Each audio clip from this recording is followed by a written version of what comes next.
제267대 교황에 프레보스트 추기경이 선출됐습니다. 첫 미국인 출신인 레오 14세 교황은 페루 빈민가에서 20여 년간 사목 활동을 한 이력이 있는 중도 성향의 인물로 평가됩니다. 오렌지 카운티 센타애나의 한 고등학교에서 10대들 간의 칼부림 사건이 발생해 한 명이 숨졌습니다. 펜실베이니아의 고등학교에서도 학생들 간의 집단 싸움을 제지하던 경관이 총에 맞아 중상을 입었습니다. 트럼프 대통령이 국가별 상호 관세를 유예한 이후 처음으로 영국과 무역 협상을 타결했습니다. 캘리포니아주의 휘발유 가격이 2026년 말에 최고 갤런당 $8까지 오를 수 있다는 경고가 나왔습니다. LA 동부 한인회관이 오늘 새로운 장소로 이전했습니다. 한인회 측은 회관을 커뮤니티에 개방해 누구나 활용할 수 있도록 운영하겠다고 밝혔습니다. 매일 아침 마리아, 샘, 알렉스, 에이미는 단지 비즈니스를 하는 게 아닙니다. 꿈을 만들어가고 있죠. CBB는 각 비즈니스의 이야기를 알고 고객 한 분 한 분께 꼭 맞는 솔루션을 제공합니다. 저희가 만드는 것은 단지 금융거래 관계가 아닙니다. 고객 한 분 한 분과의 파트너십입니다. CBB and me. CBB and me. CBB and me. CBB뱅크, 고객 한 분 한 분을 위한 금융 파트너십을 만듭니다.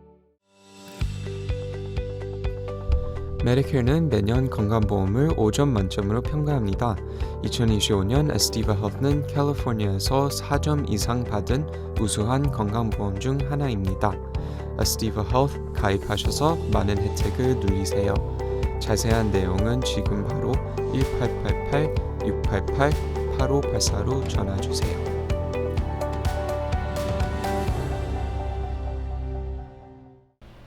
시청자 여러분 안녕하십니까? KBS 아메리카 뉴스입니다.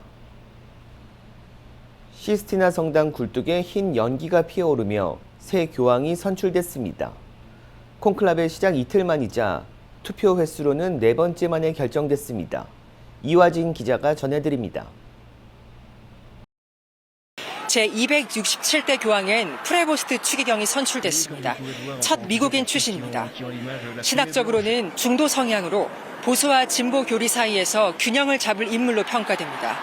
새 교황은 선출 직후 직접 자신의 이름, 교황명을 선택하는데요. 이 교황명에는 통상 자신이 따르고자 하는 길의 의미를 담습니다. 새 교황명은 레오 14세입니다. 레오는 라틴어로 사자를 의미하는데 강인함과 용기, 또 리더십도 상징합니다. 이번 주말 곧바로 삼종기도를 집전할지 공식 취임 미사를 언제쯤 할지 아직 일정은 확정되진 않았습니다. 통상 교황의 취임 미사에는 세계 정상급 인사들이 참석하는 만큼 이 자리가 세계 평화와 화합을 논의하는 또 다른 장이 될 수 있을 거란 기대가 있습니다. 지금까지 바티칸에서 KBS 뉴스 이화진입니다. 레오 14세 교황은 미국 출신이지만 페루 빈민가에서 사목 활동을 한 이력이 있습니다. 자세한 소식을 안다영 기자가 이어서 보도합니다. 레오 14세 교황은 미국 시카고에서 태어났지만 성직자로서의 주 무대는 페루였습니다. 그는 1982년 이탈리아 로마에서 사제 서품을 받았고 이후 페루 북서부 지역에서 10년간 사목 활동을 했습니다. 2001년부터 12년 동안은 공동체 생활을 강조하는 아우구스티노 수도회장으로 활동하다가 프란치스코 교황의 지시에 따라 2014년에 페루 북서부의 또 다른 교구로 파견됐습니다. 빈민가와 농촌 지역을 관할하는 것으로 알려진 교구입니다.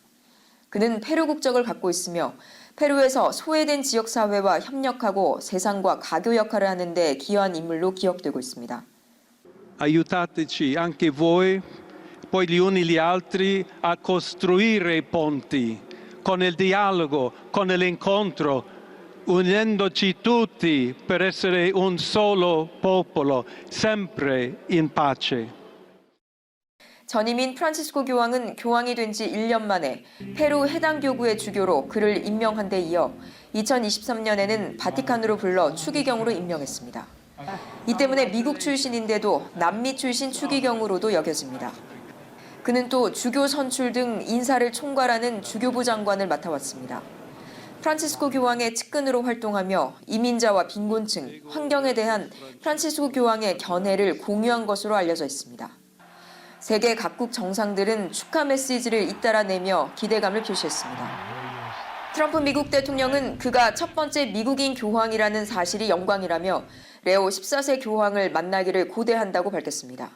파리에서 KBS 뉴스 안다영입니다. 오렌지 카운티 산타애나의 한 고등학교에서 10대 고등학생 간의 칼부림 사건이 발생해 한 명이 숨졌습니다. 펜실베니아의 고등학교에서도 학생들 간의 집단 싸움을 제지하던 경관이 총에 맞아 중상을 입었습니다. 윤범수 기자가 보도합니다. 어제 오후 3시 20분경 산타애나 고등학교의 한 주차장에서 학생들 간의 싸움이 벌어졌습니다. 이 과정에서 흉기가 동원됐고 3명의 10대 미성년자 학생들이 칼에 찔렸습니다. 피해 학생들은 모두 병원으로 후송됐는데 이 중 14세 학생은 결국 숨졌습니다. 이후 2명의 학생이 경찰에 자수했습니다. 15세와 17세 학생들은 부모와 함께 경찰서를 찾았는데 미성년자 신분인 만큼 즉시 체포가 이뤄지지는 않았습니다. 싸움이 왜 일어났는지 자세한 범행 동기는 아직 밝혀지지 않았는데 경찰은 갱단에 연루된 10대 학생들의 싸움으로 보고 조사 중입니다. 사건 발생 이후 경찰은 학교 주변 일대의 경비를 대폭 강화했고 해당 학교에는 숨진 학생을 추모하는 조화가 놓였습니다. 산타애나 통합교육부는 충격을 받은 학생들을 위해 해당 학교에 상담사를 배치했습니다. 펜실베이니아주 필라델피아의 한 고등학교에서는 총격도 발생했습니다.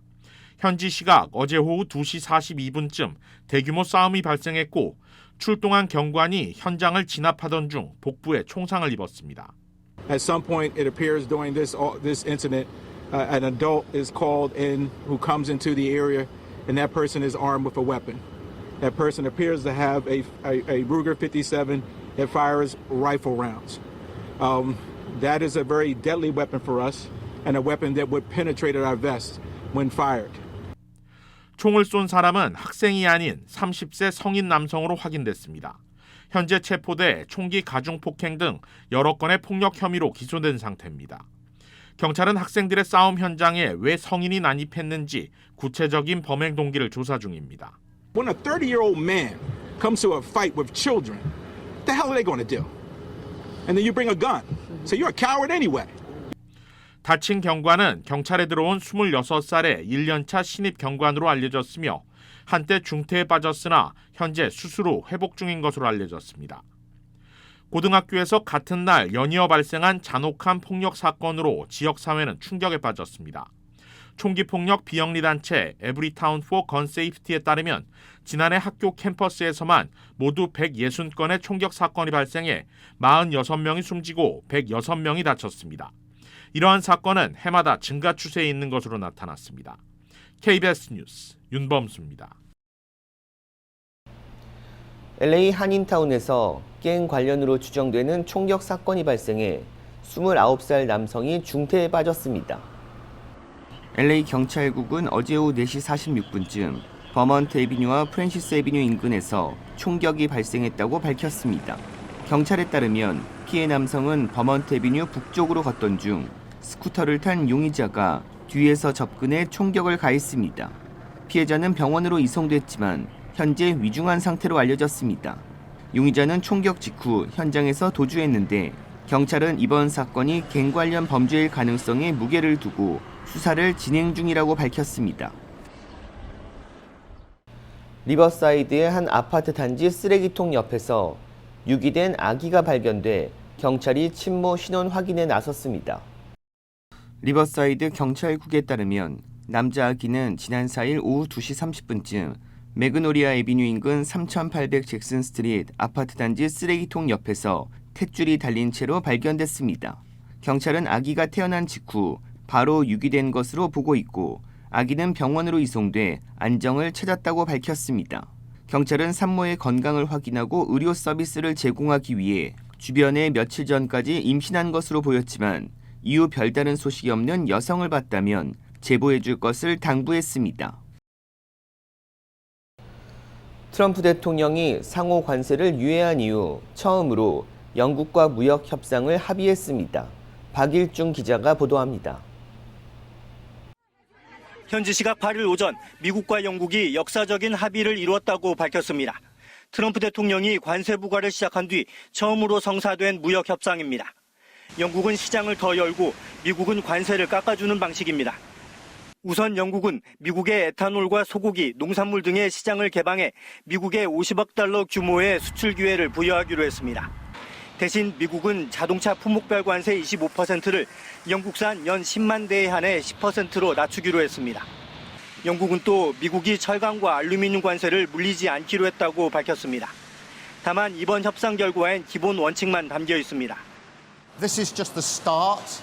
With the deal we've done today, we can save jobs saved, jobs won, not job done. 따라서 협상을 최종 마무리하기 위해선 추가 협의가 필요한데 걸림돌도 남아 있습니다. 미국은 합의 발표 후에 철강과 알루미늄에 대한 관세는 대체 협상을 할 것이라며 영국과 다른 표현을 썼습니다. 미국이 주목하고 있는 영국의 거대 기술 기업에 대한 디지털 서비스세 문제도 빠져 있습니다.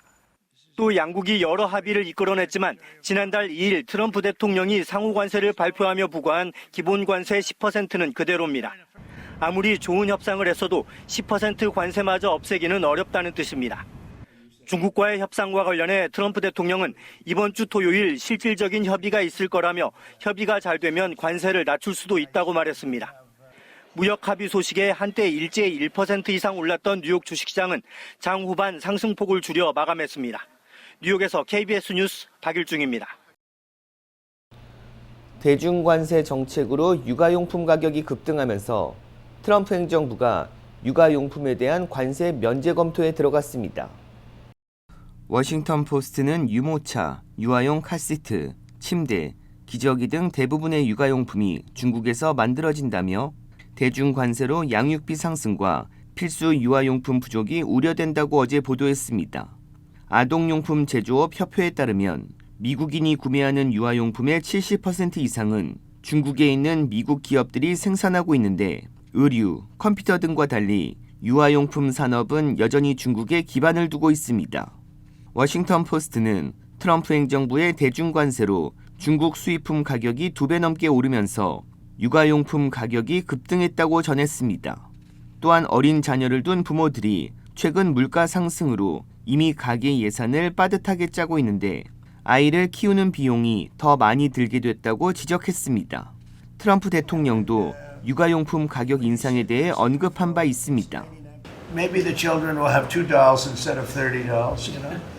And maybe the 2 dolls will cost a couple of bucks more than they would normally, but 육아용품 가격 인상에 부모들의 불만이 터져나오면서 스콧 베센트 재무장관은 중국산 제품에 부과된 145% 추가 관세에서 유아용 카시트, 유모차, 유아용 침대 등 육아용품을 면제하는 방안을 검토하고 있다고 밝혔습니다. 캘리포니아의 휘발유 가격이 2026년 말까지 최대 75%까지 상승할 수 있다는 경고가 나왔습니다. USC 마샬 경영대학원 마이크 레이미 씨의 보고서에 따르면 캘리포니아에서 정유 용량의 5분의 1에 해당하는 정유사들이 떠난다고 선언했습니다. LA 필립스 66 정유소의 폐쇄 예정과 노던 캘리포니아의 벨레로 정유소의 가동 중단 계획으로 향후 3년간 정유 생산량은 21% 감소시킬 것으로 예상됐습니다. 미시 교수는 보고서에서 정유소가 캘리포니아주를 떠나면 2026년 말까지 갤런당 7달러에서 8달러로 상승할 수 있다고 경고했습니다. 캘리포니아주는 하루에 1,310만 갤런 이상의 휘발유를 소비하는데 필요한 원유의 24% 미만을 생산하고 있어 정유소가 폐쇄되면 하루 660만 갤런에서 1,310만 갤런의 휘발유가 부족해질 수 있다는 우려를 제기했습니다. 이에 일부 주민들은 게빈 뉴섬 주지사에게 정유소 폐쇄를 중단하라고 촉구하는 편지를 보내기도 했습니다. LA 동부 한인회관이 새로운 장소로 확장 이전했습니다. 한인회는 회관을 커뮤니티 구성원에 개방해 누구나 활용할 수 있도록 운영할 방침이라고 밝혔습니다. 이우수 기자가 취재했습니다. 오늘 오전 다이아몬드 바에서 LA 동부 한인회관 확장 이전 개관식이 개최됐습니다. 올해로 창립 34주년을 맞은 LA 동부 한인회는 다이아몬드 바와 월넛, 로렌하이츠, 하시엔다 등 LA 동부 지역 한인 거주지를 중심으로 다양한 활동을 펼치고 있습니다. 기존에는 타 단체와 회관을 함께 사용했는데 한인 인구 유입이 늘면서 확장 이전이 이뤄진 겁니다. 한인회관이 조금이라도 있었으면 우리가 좋지 않겠나라고 한인들의 청원이 있었습니다. 그래서 우리 노인 한인회와 같이 쓰던 한인회를 분리해서 저희가 조그맣게나마 저희 한인 회관을 오픈하게 됐습니다. 오늘 확장 이전 기념식에는 LA 총영사관, 표정철 부총영사 등 한인 커뮤니티 주요 인사들이 참석했고 LA 동부한인회 역대 임원진들이 참석해 자리를 빛냈습니다. 역대 임원진들은 확장 이전된 한인회관을 거점으로 신구 세대 간 시너지 효과를 낼 수 있도록 지원에 나설 방침이라고 밝혔습니다. 앞으로 잘하리라고 믿고 저희가 도와줄 수 있는 건 적극적 협조를 해야죠. 확장 이전 개관식에서 LA 동부한인회 최현무 회장은 기존보다 넓어진 회관 활용도를 높이기 위해 커뮤니티 구성원들에게 시설을 개방할 방침이라고 밝혔습니다. LA 동부한인회에서는 우리 동부 지역뿐만 아니고 인근에 계신 한인들이 소규모 모임이나 세미나를 할 때 저희가 무상으로 그 한인회관을 오픈할 예정입니다. LA 동부한인회에 따르면 회관 사용에 대한 예약은 행사 1, 2주 전까지 이루어져야 하며 행사 하루 전 열쇠를 받아갈 수 있습니다. 42명의 이사진을 두고 있는 LA 동부한인회는 앞으로 지역사회 한인들의 권익을 대변하기 위한 다양한 활동을 펼칠 계획이라고 밝혔습니다. 또한 차세대 한인 인재 육성을 위한 장학 사업에 중점을 둘 계획이라고 전했습니다. KBS 뉴스 이우수입니다.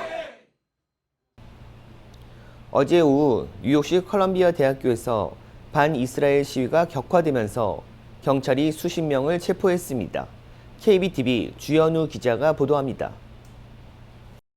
어제 오후 콜롬비아 대학교 버틀러 도서관을 점거하고 반이스라엘 시위를 벌인 시위대 수십 명이 뉴욕시 경찰에 의해 체포됐습니다.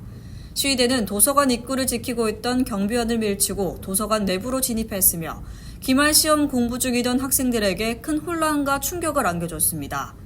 도서관 내부로 들어선 시위대는 해방구역이라는 문구와 이스라엘군에 의해 사망한 팔레스타인 활동가의 이름이 적혀있는 대형 현수막을 내걸었습니다. 또 아랍 스카프를 얼굴에 두르고 선글라스를 착용하는 듯 얼굴을 가린 채 팔레스타인을 해방하라는 구호를 외쳤습니다. 이들은 도서관 벽에 낙서를 하고 팔레스타인 국기를 내거는가 하면 보안 요원들과도 대치한 것으로 전해졌습니다.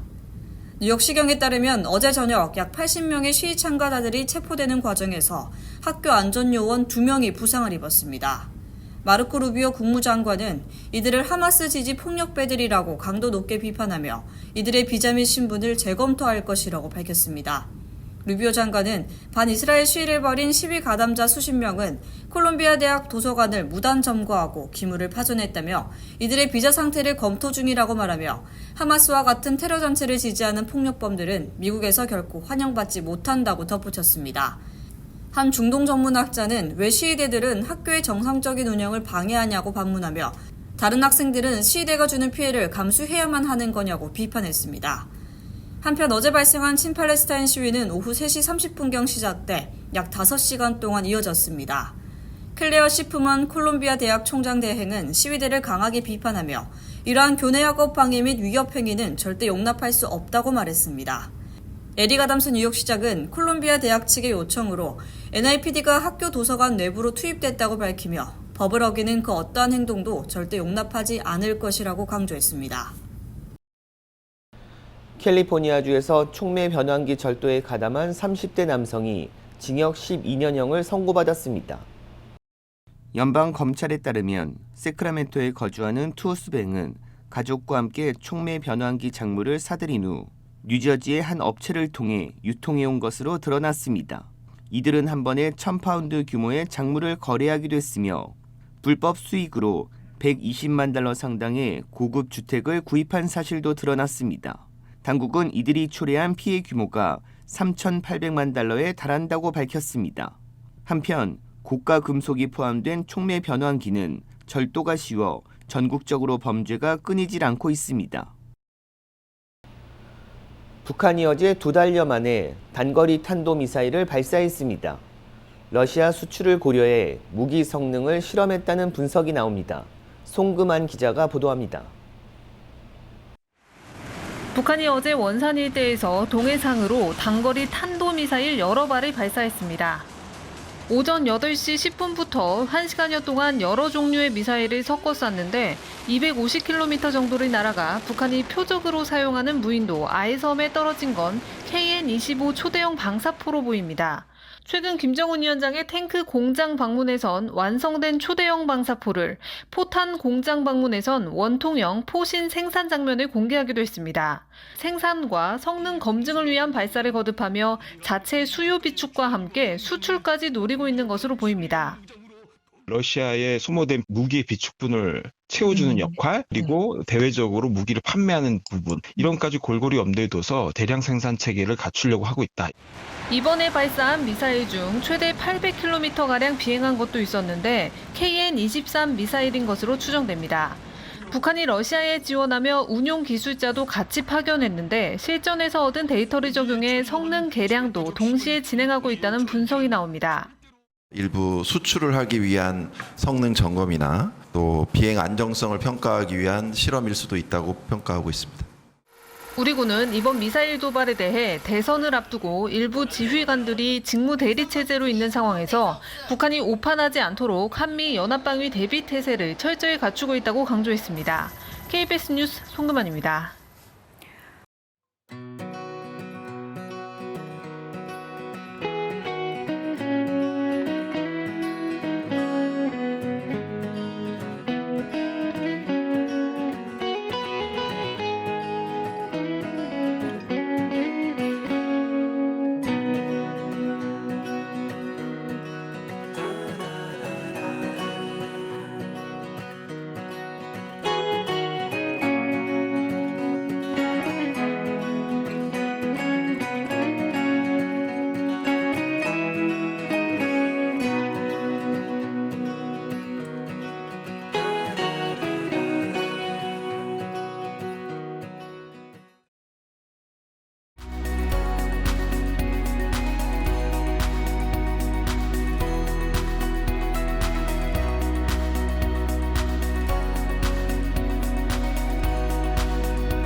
KBS 아메리카 뉴스 마칩니다.